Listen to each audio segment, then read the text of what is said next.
Johan and I never need an excuse to ride out of town. For all our dissimilarities, we're on exactly the same page when it comes to motorcycling. In our book, there is no better way to travel. My travel writing gigs often involve motorcycles, not by coincidence, but entirely by design. It gives me the opportunity to ride new motorcycles. Winter is the perfect time to ride in North India, and Rajasthan, with its excellent black tops, is the ideal milieu. This week we're heading down the Yamuna Expressway, a near perfect, even if boring straight stretch of road leading down from Delhi to Agra. We plan to exit at Mathura in Uttar Pradesh and head on down to Shekhawati in Rajasthan.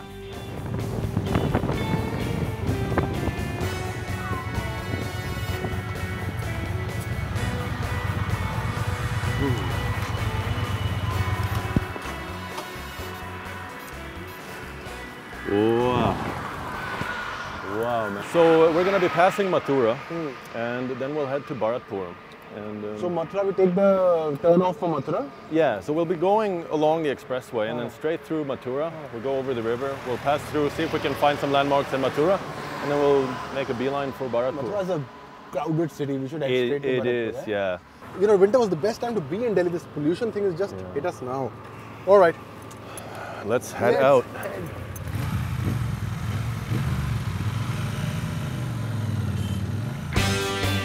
I've heard of Vrindavan more than I've heard of Mathura. And strangely enough, the first thing I associate with the city is Holi, the festival of colors. Holi is still some time away, but I still want to ride through Mathura and get a feel for the place. India is such a fantastic place to click pictures. Take for example barbers on the streets in small town India. I remember the one time I caught a great image in Kolkata. I pull over when I spot one in Mathura, but this time I really don't mind being the subject.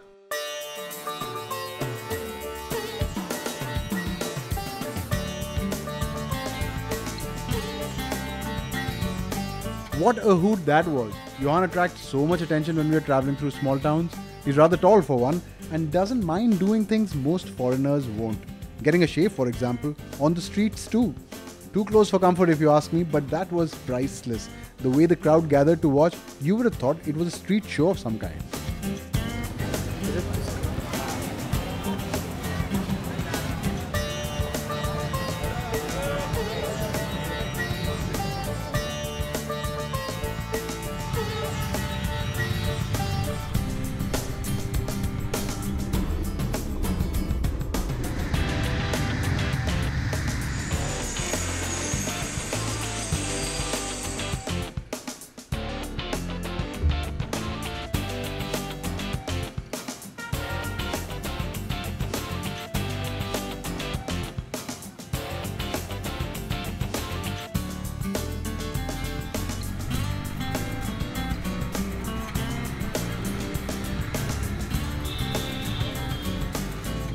Our first stop is Bharatpur. The migration has begun and birds from all over the northern hemisphere have started arriving at the wetlands in the Keoladeo bird sanctuary. Hope this guy is... Oh, I think he's already here. Oh. Dharmendra Sharma is a Bharatpur resident and a well-known birder. Dharmendra's father was a forest official who was posted at the Keoladeo sanctuary. What began as a hobby became a profession, and today Dharmendra is a professional naturalist and guide. Hello. Surrender. Meraj, sorry to keep you waiting. This is Johan. Johan, nice to meet you. So we have been told that the best time to go to the sanctuary is in the morning, early morning. Yes, But but on Paunch Gaye, what do we do now? we should go and visit the fort as well as we can go. There are some museums. The fort is still alive. A lot of people are living there. In the fort? In the fort. So गढ़ है वो यहाँ का और गढ़ के अंदर museum है. Museum है. You want to do that? That sounds awesome. It sounds Something to awesome. do. Something to do. Interesting. Very interesting. It has been, dated back to the very long time. Achha. And the lot of thing has been exhibited from various places of that. Achha. They had been exhibited in the museum. And some of the sculptures are very old. They are dated back to 11th century or the 2nd century. Some of them. So we should go. And that might interest Should we head you. out? Well, we got nothing to lose. Chaliye. Let's go and check it out.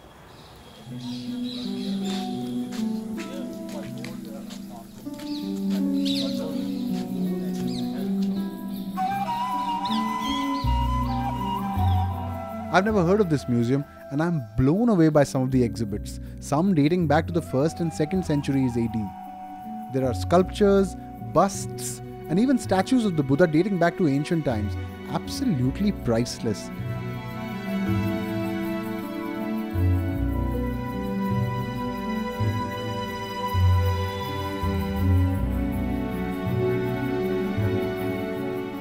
What an unexpected bonus this museum has turned out to be.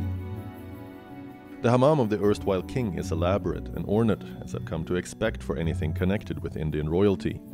Looking around at the town, there's nothing to suggest these kinds of riches existed in the past. How is it that erstwhile kings lived a life of such unbelievable splendor and luxury, and none of that splendor ever watered down to the towns they ruled over?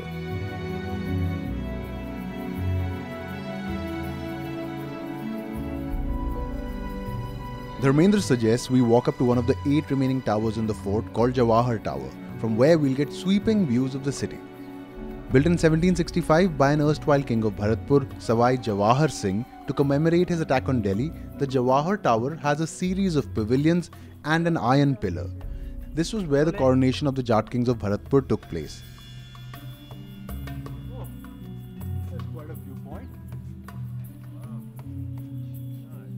We came here for the bird sanctuary, but this is gorgeous. Yeah. So, what is this place? This is specially baton built by the Maharaja Bharatpur in the memory of conquering the Delhi in early part of 18th century. They had a war. Yeah. And they defeated the Delhi Sultans. Okay. And they actually built these palaces and all these things, which is part of that. In evening, the Maharaja used to come from his palace, sit with his courtiers and talk about the development of Bharatpur town. But you were talking about an iron pillar. Where's that located? Behind this building. Let's go check it out. Yeah. The Vijay Stambh or victory column is an iron pillar that is inscribed with the family tree of the Jat kings who ruled over Bharatpur for many centuries. Oh, this is like the Ashoka pillar almost. Oh, it's really small though. But yeah. That's a replica. That's a replica. What the Ashoka pillar is a replica. Achha. Look at that. And the moon is rising right there behind. That these plants are ruining the entire thing. Is ये कीकड़ ना? kikar.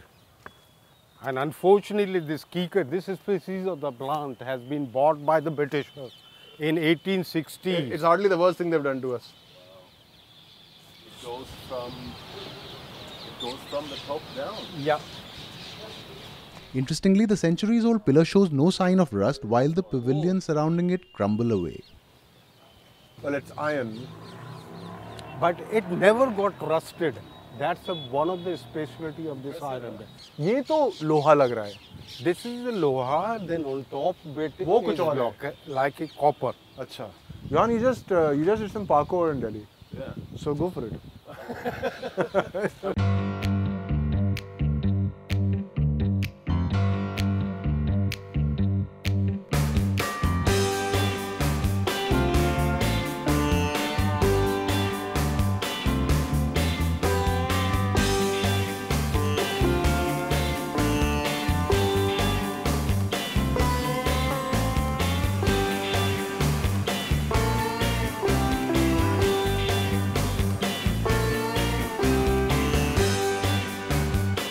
The Keoladeo Park is home to millions of birds, most of which fly in during the winter months.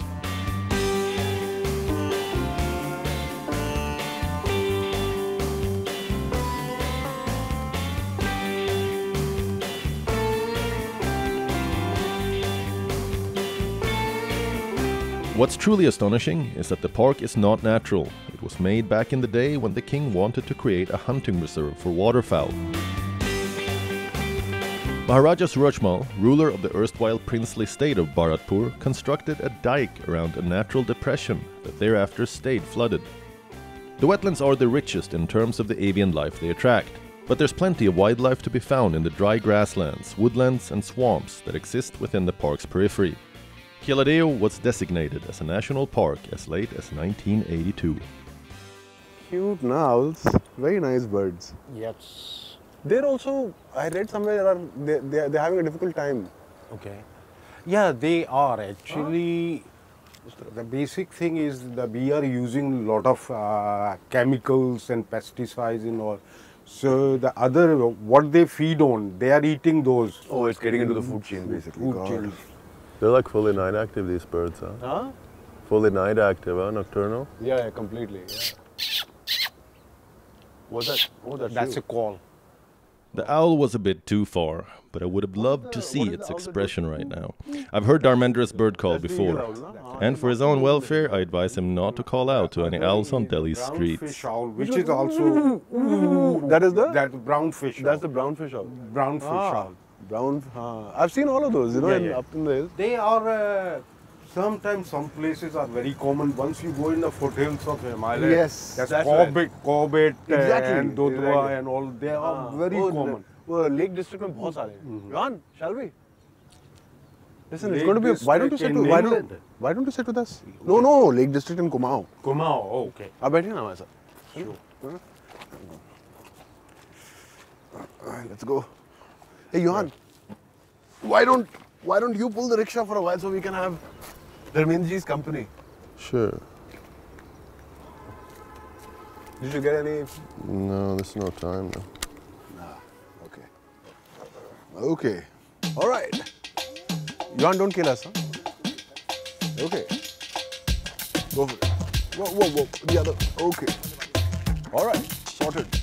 Ah, yeah. You know, Johan always likes to work out first thing in the morning, so I don't feel guilty about this. You wouldn't feel guilty even. I was going to say that, but I didn't, and you said it. That's true.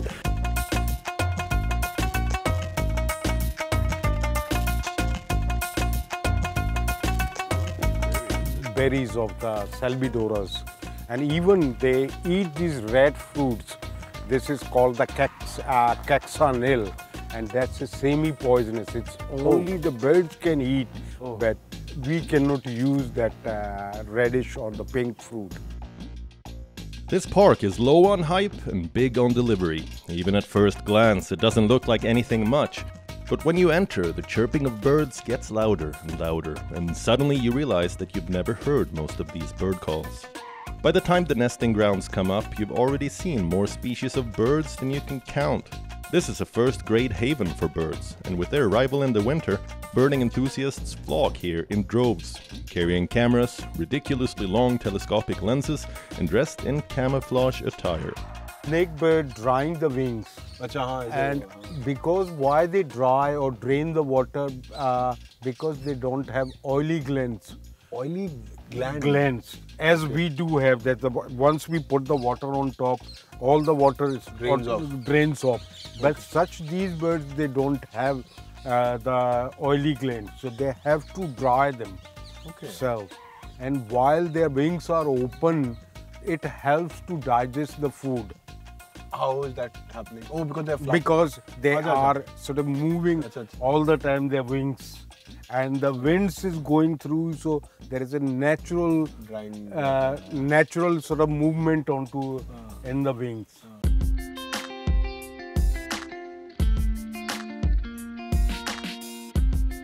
Goes without saying that I'm going to take pictures, and at Keoladeo it's not hard to capture the birds, on the trees, nesting and airborne.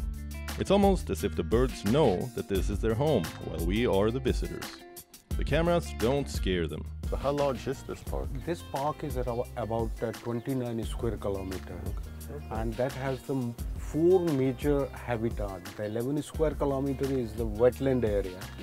They've been developed by the Maharaja Bharatpur. So the Maharajas developed the irrigation, or they set this up? Entire area used to be a sort of huge lake. So he decided to make these roads and dikes, so the water can stay for a longer.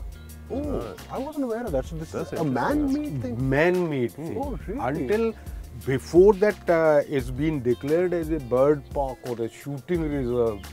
This was the massive, huge flat lake, because this was the joining point of the 3 rivers into the Yamuna or Yamuna river. Right. So this was there. Then he decided to make these roads and dikes so the water can stay longer. And these migratory birds were coming to Bharatpur for long time. Oh, even before this was set up? Okay, all right. So, But then the lake would dry out every season and in Every the dry season, yes. Oh, okay. during May, June, this entire park is being dries out. Oh, even now? Even now. I see, And once there is a monsoon time, Right. there is a small dam even especially made out for purpose to filling the water into the park. Wow. So these rivers come into the small reservoir, then we channelize the water through the canal into the park and control the water level by the sluice gate. So it's still the water management is done by us.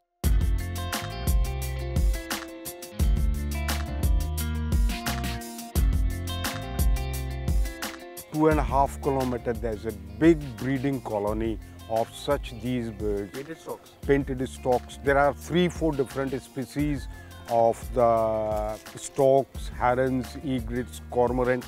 Because the egrets are bagula. Bagula. Acha, bagula, the big bird. Big birds. That one turned out all right, huh?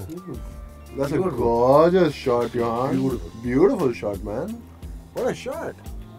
And the Bharatpur Park is known the best breeding area in Asia.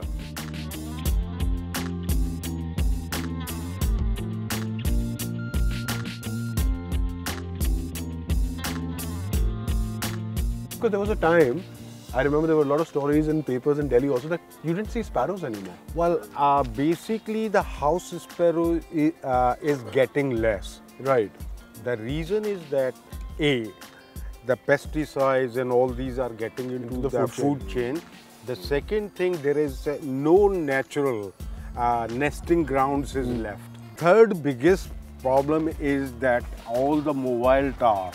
There's a lot of radiation going on, so that is affecting their breeding activities. So we're destroying their habitat completely on everything. You know, I read this other very interesting story about how birds are evolving differently in cities because of the sound. Right. Their mating calls can't be heard, so they've changed the time of their mating calls and the amplitude of their mating. I mean, it's amazing, no? That I mean, we're basically just playing havoc. Yeah, exactly. The rickshaw was fun, but I sure am glad to get back on my motorcycle. It's time to head to Shekhawati. We'll have to step on it to get there in good time.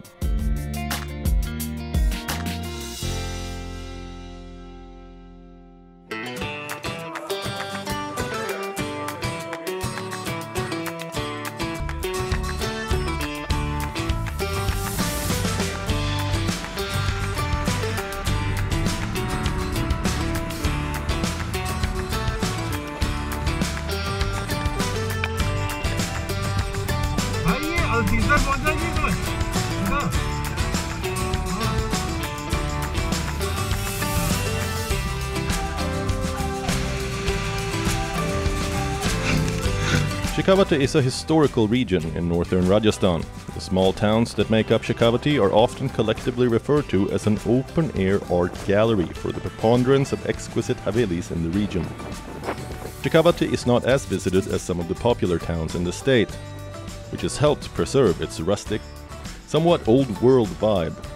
On the flip side though, a lack of tourism-related income means that most of the lesser-known havelis that lie abandoned are slowly becoming derelict. The charm of Shekhawati for us though is as much the narrow lane single tracks that have little or no traffic. Our first stop, Alcizar, where the palace of the erstwhile ruling gentry has been immaculately restored. We're not staying here, but I'm not leaving till I get a tour.